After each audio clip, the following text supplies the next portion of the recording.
Bonjour à toutes et à tous et bienvenue à tous les supporters du Real Madrid, fans de foot espagnol et fans de foot en général, j'espère que tout le monde va bien. Avant de parler bien entendu d'ici quelques jours du Real Madrid qui se déplacera sur le terrain du Bayern Munich en demi-finale de Ligue des Champions, il faut bien sûr commencer à parler un petit peu encore de la Liga espagnole parce que le Real Madrid a vu son match avancé à vendredi par la Liga pour qu'ils puissent se reposer un peu plus, préparer davantage leur match bien sûr contre le Bayern qui je crois auront eux aussi un match avancé en Bundesliga le vendredi. Donc en tout cas le Real Madrid peut remercier la Liga pour ce geste qui pour une fois a été fait. Donc on les remercie vite fait, mais en attendant, le Real est à 11 points d'avance sur le Barça, n'a pas encore le titre à 100% validé, mais plutôt à 99%. Le Barça de son côté va affronter Valence, Gérone d'affilée, et après je crois aussi la Sociedad et d'autres équipes. Donc globalement, le Real aujourd'hui contre la Sociedad, même s'ils vont faire tourner, et j'espère que Ancelotti fera tourner,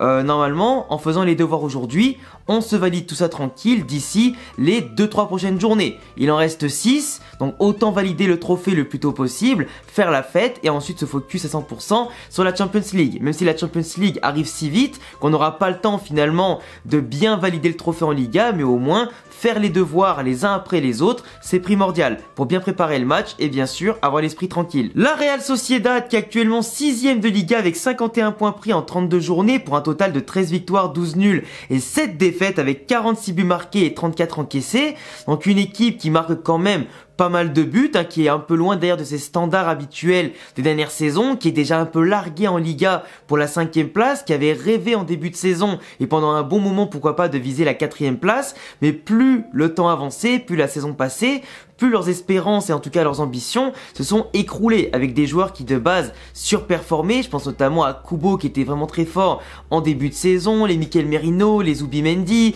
aussi Oyarzabal, etc. qui étaient vraiment très bons, d'autres qui étaient blessés, qui ont dû attendre bien sûr de retrouver le rythme au fur et à mesure. Donc forcément la Sociedad qui n'a pas le budget de ses concurrents en Espagne a quand même réussi à finir première de sa poule en Ligue des Champions devant l'Inter Milan, a réussi quand même à aller jusque contre le Paris Saint-Germain en 8ème de finale et jusqu'à perdre 2-0 et 2-1 aller-retour, mais qui n'a quand même pas démérité, qui avait montré du football et qui déjà en début de saison contre le Real Madrid avait fait quand même bonne impression. Le Real avait dû remonter sur sa pelouse, avait dû batailler notamment face à un bon Kubo, face à un bon Barrenechea et à un bon milieu de terrain de la Sociedad et une défense qui avait été plutôt solide avant qu'on remonte au score, qu'on mène etc. et qu'on arrive à repartir de chez nous avec les 3 points. Mais globalement la Sociedad c'est une équipe qui habituellement joue facilement contre les grosses équipes avec un bon pressing, joue avec une belle possession du ballon, des joueurs qui apportent toujours du mouvement et des solutions, une équipe qui est très solidaire mais qui par contre dès que tu commences à leur marquer un but ou deux,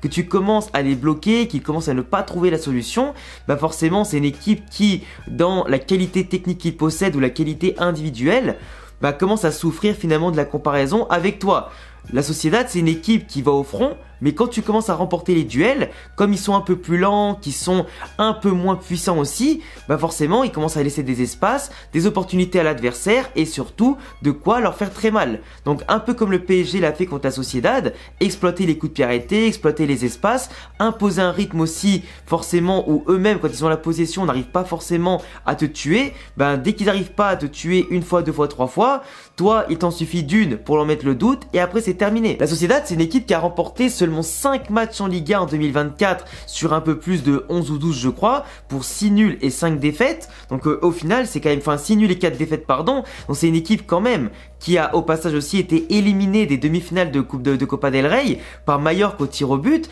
une équipe qui pourtant était meilleure sur le papier et qui n'a pas réussi à aller au bout pour un derby basque en finale qui aurait pu être légendaire. Mais c'est vrai que la Sociedad c'est une équipe qui est en pleine crise de confiance, 2 matchs nuls de suite actuellement en Liga, c'est une équipe comme je le disais, c'est avec des individualités qui reviennent de blessures ou qui sont blessés. T'as par exemple Zubimendi, la plaque tournante au milieu de terrain qui est indispensable à la Sociedad et à leur football, qui est actuellement blessé, donc forcément c'est compliqué pour eux quand le maître à jouer est pas là. Mikel Merino qui rayonne pas autant qu'en début de saison, à côté t'as comment il s'appelle, j'avais noté les noms, parce que comme Zubimendi est pas là, t'as souvent 2 jeunes qui le remplacent, t'as soit Benyat Imaz ou encore le russe Zakarian qui les remplace, donc c'est des joueurs qui manquent un peu d'expérience, qui manquent d'impact, qui sont certes plutôt techniques avec des profils un peu vifs, mais qui manquent d'impact et qui manquent justement de qualité plus, tu vois. Il y avait aussi Bryce Mendes mais qui est blessé en ce moment, de l'autre côté côté, bon, comme je disais, t'as beau avoir Oyarzabal qui est actuellement à 9 buts et 2 passes décisives cette saison.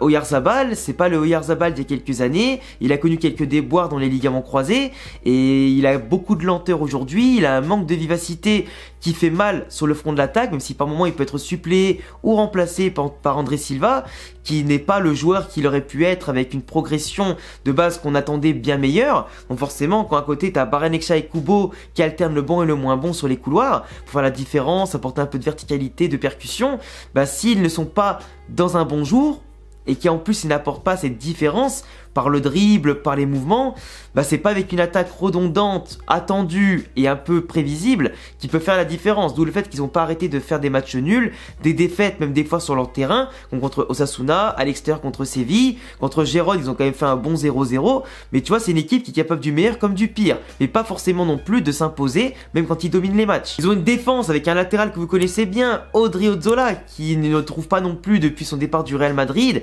une vitesse de croisière intéressante, une relance intéressante qui prouve pas le comportement qui était exemplaire au Real Madrid, qui prouve pas surtout le talent et le potentiel qu'il avait avant de venir au Real Madrid. De l'autre côté, t'as Ravi Galan, qui vient de l'Atlético Madrid, qui de base était un joueur plutôt correct, mais qui ne performe pas plus que ça. En défense centrale, t'as notamment Pacheco, qui est le capitaine en ce moment de la Sociedad, qui est un jeune défenseur assez grand, assez physique, qui se place super bien, qui a une bonne qualité d'interception et d'anticipation, et à côté de lui, t'as le Normand, qui est quand même titulaire avec l'équipe nationale espagnole. Moi, je suis pas très fan du joueur en tant que Français espagnol, j'aurais préféré qu'il y ait par exemple Pau Torres titulaire avec Aymeric Laporte, mais actuellement l'entraîneur préfère mettre le Normand titulaire avec Laporte, vu que c'est deux Français espagnols en équipe d'Espagne. Bon écoute, tant mieux s'il veut faire ça et il pense que ça marche. Moi je pense personnellement que le Normand c'est un bon joueur, à la relance, dans les interceptions, dans l'intelligence de jeu, mais après il fait des erreurs monstrueuses dans les 1 contre 1, il est souvent pris de vitesse, il est souvent pris dans pas mal de situations et c'est pas un excellent défenseur. D'où le fait que je pense qu'aujourd'hui le système de jeu du Real Madrid, avec pas forcément de pointe pour occuper les deux centraux, peut faire encore plus mal à la Sociedad, qui est plutôt lente derrière, qui laisse beaucoup d'espace dans leur dos, et donc avec des joueurs perpétuellement en mouvement qui partent dans tous les sens, c'est plus simple de les déstabiliser comme ça qu'avec en tout cas un attaquant qui sera prêt au marquage en permanence. Je pense quand même que Ancelotti va faire tourner, en tout cas j'ai prévu une petite composition. Alors moi j'aimerais beaucoup que Arda Güler soit titulaire à la place de Bellingham pour qu'il puisse se reposer avant le Bayern. Mais il faut pas oublier que d'un côté Bellingham a envie de jouer, qu'il a le coffre pour jouer et qu'il est techniquement le deuxième meilleur buteur de Liga. Et que potentiellement il est en vie avec un peu plus d'ambition. Et on sait pas aussi ce que veut faire Ancelotti, hein, s'ils vont le raisonner ou pas. Peut-être qu'il voudra viser à être un des premiers Pichichi de Liga en étant milieu de terrain. Ce qui serait en tout cas un truc de fou, même si pour l'instant il a un but de moins de Dovbyk, qui a joué beaucoup plus de matchs que lui, il est vrai, pendant sa suspension et ses blessures. Mais Bellingham a peut-être le Pichichi dans un coin de sa tête. Même si Vinicius lui a pas laissé penalty l'autre jour contre le Barça, il l'a quand même dans sa tête, tu vois. Et je pense quand même qu'Ancelotti va afficher cette équipe-là, avec Rossellou et Brahim devant, donc un Rossellou qui sera quand même au contact de Lenormand et de Pacheco, Brahim qui va avoir ce rôle de détonateur que n'aura pas Rodrigo et Vinicius, qui seront sûrement au repos sur le banc, à moins qu'Ancelotti leur donne des minutes et après qu'ils les sortent vers l'heure de jeu, pourquoi pas, quand la différence sera faite, ou peu importe. En tout cas, Brahim qui sera là pour tourner autour de Rossellou, pour aller à droite et à gauche et apporter du soutien à Bellingham dans la création et les transitions. Luka Modric, qui je pense sera pas titulaire contre le Bayern, va aider les jeunes à organiser le jeu. Tchouaméni, qui n'a pas joué le dernier match, notamment contre... Tchouaméni, qui n'a joué que le Classico et qui n'avait pas joué en Ligue des Champions parce qu'il était suspendu, a du jus et je pense qu'il va jouer pour quand même assurer de l'équilibre et du tonus au milieu de terrain. Kamavinga, qui est jeune, qui est frais, qui a largement de quoi faire, peut permettre en tout cas à Valverde de se reposer au moins ce week-end avant le Bayern, vu qu'il n'a fait qu'enchaîner des gros matchs, quasiment 90 minutes à chaque fois, voire plus. Donc mettre Kamavinga, qui a joué arrière gauche, qui est sorti en cours de match contre le Barça et un peu frustré, retrouve son poste aujourd'hui en étant pourquoi pas impactant. Ça pourrait être intéressant. Fran Garcia, pour permettre à Ferland Mendy de se reposer avant le Bayern, et qui a d'ailleurs très bien joué à son entrée en jeu contre le Barça, donc pourquoi pas le mettre là contre la Sociedad. Une défense centrale avec Nacho, qui n'a pas joué contre le Barça au Classico, donc simplement le remettre là avant le Bayern pour reprendre un peu le rythme. Militao, qui voudrait être testé par le staff et Ancelotti avant pourquoi pas de jouer un peu plus tard dans la saison, peut-être pas contre le Bayern, mais au moins prendre des minutes et pourquoi pas voir d'ici le retour ce qui est possible de faire. Et Carvajal titulaire, parce que Vasquez doit être titulaire contre le Bayern parce que Carvajal sera suspendu au match aller et Carvajal n'a pas joué contre le Barça. Donc prendre un peu de rythme, même si Lucas Vazquez a fait un très bon match contre le Barça et qu'il aurait dû être élu homme du match devant Lamine Yamal, Carvajal en tout cas doit éviter à Vazquez de se blesser, sinon on sera un peu dans la mouise contre le Bayern. Donc vaut mieux prévenir que guérir. Et Lunin au cage. Donc pour moi, ce sera ça le 11 de départ. Mais après, Arda Güler, pour lui donner du temps de jeu maintenant que la Liga est finie et contre un adversaire qui va laisser des espaces, que lequel on peut dominer peut-être au moins pendant une bonne partie du match sur leur terrain, un adversaire qui, comme je le disais, n'a quasiment plus rien à jouer à part conserver leur 6ème place. Pour moi aujourd'hui la Sociedad c'est une équipe qui va pas mettre la même pression qu'au match aller, qui va essayer de gagner un match quand même honorifique, et c'est pourquoi pas de se venger quand même du match aller, mais c'est une équipe qui pourra pas mettre autant de pression qu'on a attendu, qu'on attend en tout cas par rapport à leur situation et leur ambition. Et nous aujourd'hui, même en faisant tourner, on est dans un état footballistique d'euphorie où on peut se dire qu'on a la pleine confiance, que les remplaçants peuvent prendre du rythme, que même si on fait tourner, on a toujours cette qualité footballistique pour faire la différence, et au pire des cas tu fais rentrer Kroos, Arda Güler, Vinicius et Rodrigo et tu peux retourner le match, on le sait tu vois, mais c'est bien de faire tourner aujourd'hui maintenant qu'on a 11 points d'avance,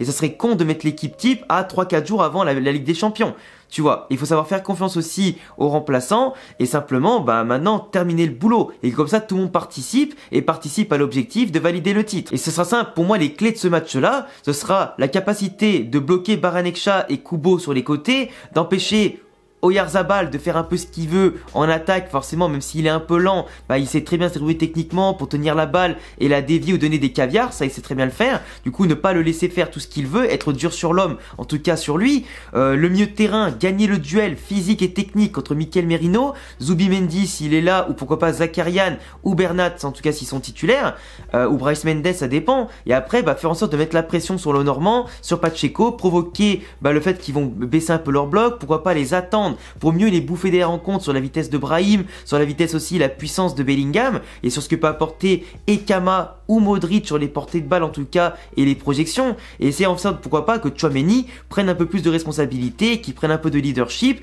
et qu'il se projette aussi, et qu'il tente des frappes. Il est capable de le faire, il peut prendre en tout cas certains risques, et je l'encourage à le faire ces prochains matchs, pour qu'il évolue encore plus à son rôle. Après voilà, je pense que l'équipe aussi doit faire quand même attention aux coups de pied arrêtés sur lesquels on a été dominé contre le Barça, même si en face c'est pas les mêmes profils, ils sont aussi très bons quand même sur coups de pied arrêtés quand ils s'y mettent, donc pourquoi pas nous-mêmes avec certains profils aller chercher pourquoi pas quelques points et quelques buts avec les coups de pied arrêtés. Avec la qualité des joueurs qu'on a pour mettre des caviars, je comprends pas qu'on en marque pas autant, tu vois, que ce soit pour tirer directement les coups francs ou mettre les coups francs rentrants ou les corners rentrants sortants, je comprends pas qu'on n'arrive pas à marquer plus, tu vois. Même si on a un déficit de taille sur certains profils, on est quand même capable d'artiller, de placer un petit caviar, de la dévier de la tête. Au bout d'un moment, faut arrêter de nous prendre pour des cons. Enfin bref les amis, pour moi ce match-là sera peut-être une victoire un peu difficile, mais elle sera là au bout. Victoire 2-1 du Real Madrid, je pense. On verra bien, peut-être aller Bellingham buteur et Brahim buteur. Ce serait cool, mais si Arda Güler joue, ce serait bien pourquoi pas qu'il marque encore un but, comme il avait fait la dernière fois. En tout cas, on verra bien ce qu'Ancelotti fera avec l'équipe, et qu'on se prépare bien avant les demi-finales contre le Bayern, qui est là, et le vrai objectif de la saison. Je vous laisserai me donner vos pronostics en commentaire, vos compositions et appréhensions pour ce match-là. Et à bientôt les amis pour prochaine vidéo. Mais n'oubliez pas bien sûr de vous abonner et cocher la cloche. Ciao!